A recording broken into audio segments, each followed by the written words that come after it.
صاد ضاد طا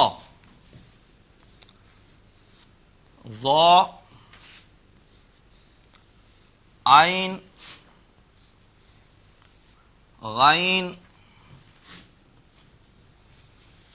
فا کاف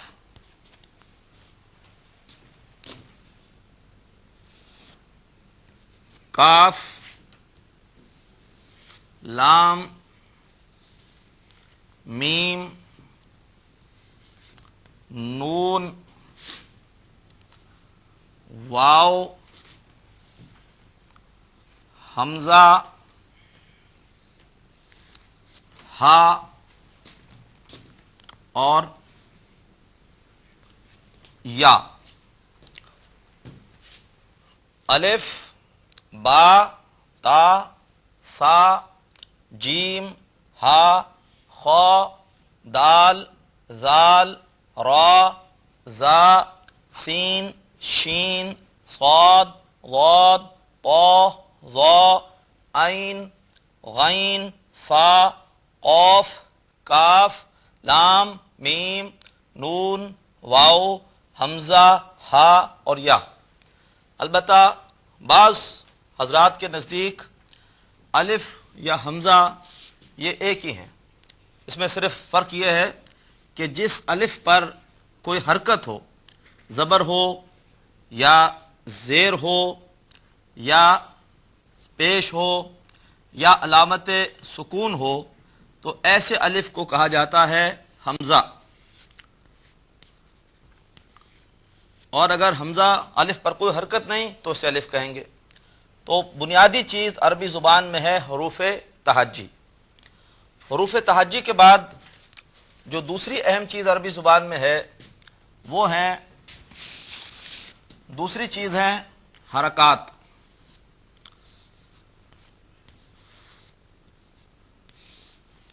حرکات سے مراد ہوتا ہے نمبر ایک زبر جو کہ حرف کے اوپر لکھی جاتی ہے، اور اسے عربی میں ہم کہتے ہیں فتح. فتح. اور جس حرف پر زبر ہو اسے کہا جاتا ہے مفتوح. دوسری حرکت وہ کہلاتی ہے زیر، اور اسے حرف کے نیچے لکھا جاتا ہے. عربی میں اسے کہہ دیتے ہیں کسرہ. کسرہ. اور جس حرف پر زیر ہو یا کسرہ ہو اسے کہہ دیتے ہیں مکسور. اور اس کے بعد تیسری حرکت ہوتی ہے جسے کہا جاتا ہے پیش. اور آپ کے علم میں ہے کہ اسے بھی کسی حرف کے اوپر لکھا جاتا ہے، اور اسے عربی میں کہا جاتا ہے ضمہ. ضمہ. اور جس حرف پر پیش ہو یا ضمہ ہو اسے کہا جاتا ہے مضموم. با مضموم کا مطلب ہے کہ با پر پیش ہے. فا مفتوح کا مطلب ہے کہ فا پر زبر ہے. لام مکسور کا مطلب یہ ہے کہ لام پر زیر ہے. اب یہ حروف تہجی اور حرکات جب یہ دونوں کے دونوں ملتے ہیں تو ان دونوں کے ملاپ سے عربی زبان میں جو چیز وجود میں آتی ہے اسے کہا جاتا ہے لفظ. اور لفظ بامانی بھی ہو سکتا ہے اور بے معنی بھی. بے معنی لفظ کو کہا جاتا ہے محمل. یہ بے معنی ہے، اس کے کوئی معنی نہیں ہوتے. ہر زبان میں بے معنی الفاظ استعمال ہوتے ہیں. جیسے آپ کہتے ہیں چائے وائے، تو چائے جو ہے وہ تو بامانی ہے اور وائے ساتھ کہہ دیا جاتا ہے، ایسے ہی اس کے کوئی معنی نہیں ہوتے. اور جو لفظ بامانی ہوتا ہے اسے کہہ دیتے ہیں کلمہ، اور کلمہ یہ بامانی لفظ ہے، اور ظاہری بات ہے کہ عربی گرامر میں ہم یہ کلمہ ہی پڑھیں گے۔ تو آپ کی کتاب پر جو پہلا سبق شروع ہو رہا ہے وہ کلمے کے حوالے سے ہے۔ کلمہ عربی زبان میں کلمے کی 3 قسمیں ہیں۔ کلمے میں پہلی چیز ہوتی ہے اسم، جسے ہم انگریزی میں کہتے ہیں ناؤن۔ دوسری چیز ہوتی ہے فعل، جسے ہم انگریزی میں کہہ دیتے ہیں ورب، اور تیسری چیز ہوتی ہے حرف، جسے انگریزی میں کہہ دیتے ہیں ہم پارٹیکل، حرف۔ اب اسم یہ کسی بھی شخص کا یا جگہ کا یا چیز کا یا صفت کا یا کام کا نام ہو سکتا ہے۔ مثلا محمد صلی اللہ علیہ وسلم، یہ ایک شخصیت، ایک ہستی کا نام ہے جو ہمارے پیغمبر ہیں صلی اللہ علیہ وسلم، فداہ امی و ابی۔ پھر جگہ جیسے مکہ ایک شہر کا نام ہے، مدینہ ایک شہر کا نام ہے۔ اسی طرح سے چیز، مثلا کتاب ایک شے کا نام ہے، قلم ایک شے کا نام ہے۔ صفت جیسے ہم کہتے ہیں کہ فلاں شخص بہت ذہین ہے، تو ذہین ایک صفت ہے۔ فلاں شخص بہت خوبصورت ہے، جمیل یہ بھی ایک نام ہے۔ فلاں شخص نیک ہے، صالح یہ اس کی صفت ہے۔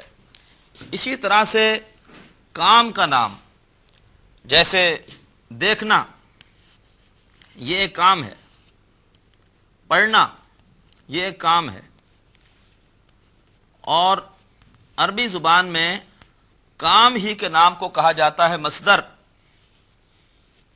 مصدر عربی زبان میں کسی بھی کام کے نام کو کہا جاتا ہے، اس کو اسم الفعل بھی کہتے ہیں۔ تو یہ ہے پہلی چیز اسم کے بارے میں۔ اس کے بعد دوسری چیز ہے فعل۔ فعل یا ورب یہ کسی بھی کام کو اس وقت کہتے ہیں جب کہ اس کے ساتھ کوئی زمانے کا تصور پایا جائے۔ جب کسی بھی کام کے ساتھ زمانے کا تصور ہو، جیسے بھی ہم نے پڑھا دیکھنا، دیکھنے سے کوئی زمانہ ظاہر نہیں ہوتا، آیا ماضی ہے، حال یا مستقبل ہے۔ لیکن جب فعل ایسا کام کہ جس کے ساتھ زمانے کا تاثر پایا جاتا ہو، اسے ہم فعل یا ورب کہتے ہیں۔ مثال کے طور پر عربی میں کہیں گے ذاہبا، وہ گیا، ذاہبا وہ گیا۔ اب یہ ایک فعل ہے اور ماضی کا ہے۔ اسی طریقے پر قرآن پاک میں آتا ہے اللہ کے بارے میں یعلم ما فی السماوات و ما فی الارض۔ یعلم یہ ایک فعل ہے، اس کے معنی ہیں وہ جانتا ہے، یا پھر یہ معنی بھی ہو سکتے ہیں وہ جان لے گا۔ حال اور مستقبل دونوں کور کرتا ہے یہ فعل یعلم، وہ جانتا ہے یا جانے گا۔ اس کے بعد تیسری چیز ہے حرف۔ حرف یہ کچھ ایسے کلمات ہیں کہ یہ اپنا مفہوم ظاہر نہیں کرتے جب تک یہ کسی اسم یا فعل کے ساتھ استعمال نہ ہو۔ جیسے مثال کے طور پر ایک لفظ ہے فی، ایک حرف ہے فی، اس کے معنی ہوتے ہیں میں۔ انگریزی میں ہم کہتے ہیں ان۔ اب یہ میں جب تک یہ کسی اسم یا فعل کے ساتھ نہیں لگے گا اس کا مفہوم ظاہر نہیں ہوگا۔ ایسے مثال کے طور پر ہم کہیں فی البیت، بیت کہتے ہیں ایک اسم ہے گھر کو، فی البیت گھر میں۔ اسی طریقے پر ہم یہ کہیں کہ وہ پڑھنے میں مشغول ہے، تو پڑھنے میں یہ ایک فعل ہے، اس کے ساتھ استعمال ہو کر اس کا مفہوم ظاہر ہوا۔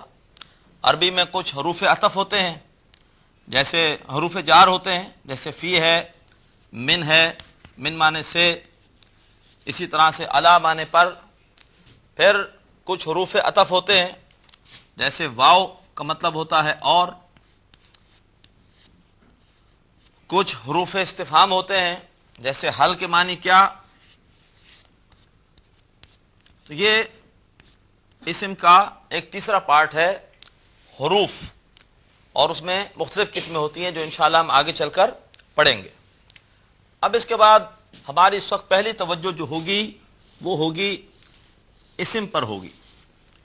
ہم اسم کے بارے میں انشاءاللہ کچھ بنیادی باتیں اور اس کی مختلف اقسام کو پڑھیں گے۔ اسم کے حوالے سے نوٹ کیجئے، میں ایک جملہ لکھ رہا ہوں، اس سے آپ کو اندازہ ہوگا کہ اسم کسی بھی فقرے میں مختلف حالتوں میں استعمال ہو سکتا ہے۔ جیسے مثال کے طور پر ایک جو ہے وہ جملہ ہے کہ حامد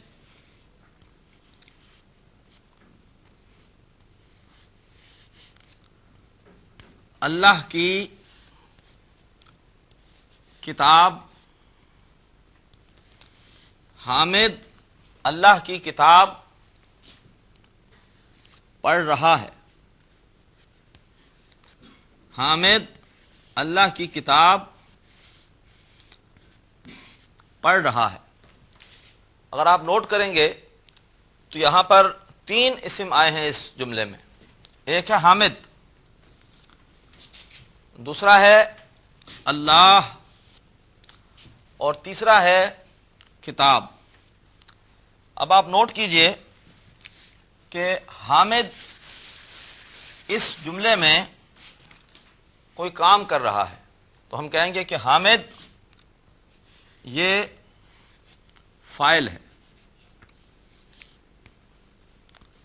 حامد فاعل ہے۔ اور عربی زبان میں ہم کہیں گے کہ حامد حالت رفع میں ہے۔ فاعلی حالت کو عربی زبان میں رفع کہا جاتا ہے، کہ حامد حالت رفع میں ہے۔ پھر کتاب، کتاب پر کام ہو رہا ہے۔ کتاب یہ مفعول ہے جس پہ کام ہو رہا ہے، جسے پڑھا جا رہا ہے، یہ مفعول ہے۔ اور عربی زبان میں مفعولی حالت کو کہا جاتا ہے نصب۔ ہم کہہ سکتے ہیں کہ کتاب حالت نصب میں ہے۔ اور اللہ، اللہ پر نہ کام ہو رہا ہے، نہ اس جملے میں اللہ تعالیٰ کو کام کر رہے ہیں، تو اللہ تعالیٰ کو کہا جائے گا کہ اس جملے میں اللہ یہ اضافی حالت میں ہے۔ اور عربی زبان میں اضافی حالت کو کہا جاتا ہے جر۔ تو یہ 3 ہی حالتیں ہوتی ہیں، رفع، نصب، جر۔ جو اسم کام کر رہا ہو وہ حالت رفع میں ہے، جس اسم پر کام ہو رہا ہو وہ حالت نصب میں ہے، اور جو اسم اضافی طور پر ہو وہ حالت جر میں ہے۔ ہم کہہ سکتے ہیں کہ حامد مرفوع ہے، رفع سے مرفوع۔ ہم کہیں گے کہ کتاب نصب سے یہ منصوب ہے، اور اللہ یہ مجرور ہے۔ تو مرفوع، منصوب اور مجرور۔ اس تفصیل کو سمجھنے کے بعد اب یہ حالت کے اعتبار سے عربی زبان میں 85% اسم مورب ہوتے ہیں، مورب ہوتے ہیں۔ مورب اسم کون سا ہے؟ مورب اسم وہ ہے کہ جس میں اگر ہم لکھ لیں رفع، نصب اور جر، تو مورب اسم وہ ہوتے ہیں کہ جس میں حالت رفع میں آخری حرف پر 2 پیش ہوتی ہیں، حالت نصب میں 2 زبر اور 1 الف لگا دیتے ہیں، اور حالت جر میں 2 زیر لگا دیتے ہیں۔ یہ 85% ہیں ایسے حروف، اور ان کو جیسے میں نے عرض کیا کہ مورب کہتے ہیں۔ یہ پہلی قسم ہے. دوسری قسم ہے جسے کہا جاتا ہے غیر منصرف.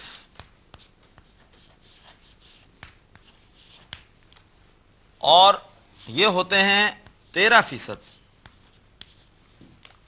اور ان میں صورت یہ ہوتی ہے کہ حالت رفع میں ایک پیش، حالت نصب میں ایک زبر، اور حالت جر میں بھی ایک زبر ہوتی.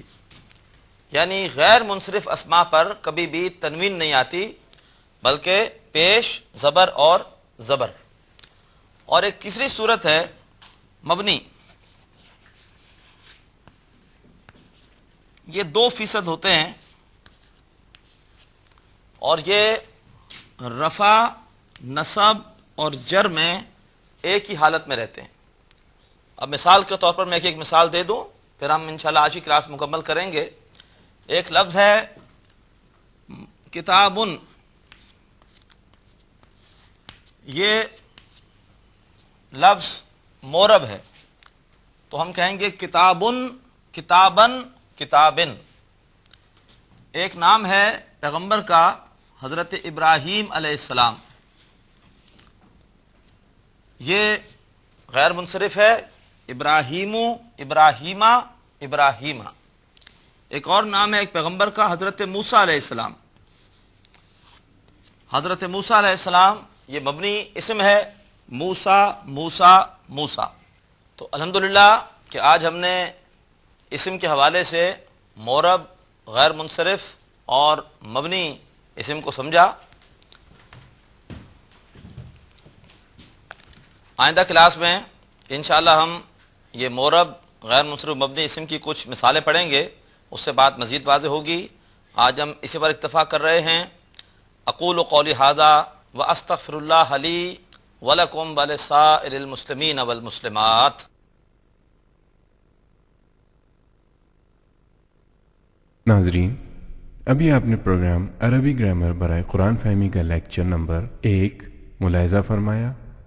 اب آپ کے سامنے اس لیکچر سے متعلق سوالات پیش کیے جا رہے ہیں. ان سوالات کے صحیح جواب دینے والے ناظرین کو کیو ٹی وی کی جانب سے کورس کے اختتام پر سرٹیفکیٹس دیے جائیں گے. سوالات یہ ہیں.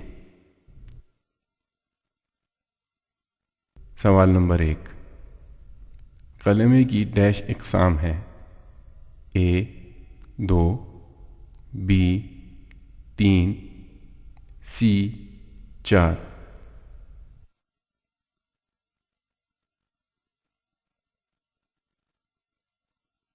سوال نمبر 2. کسی اسم کی اعرابی حالت ڈیش قسم کی ہو سکتی ہے: A 3، B 4، C کئی.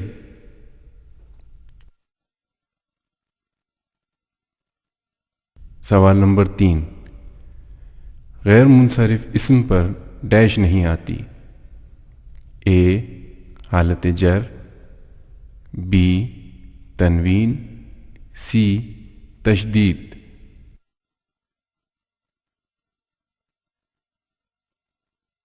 سوال نمبر 4. ڈیش اپنے معنی از خود واضح نہیں کرتا: A مبنی اسم، B مصدر، C حرف.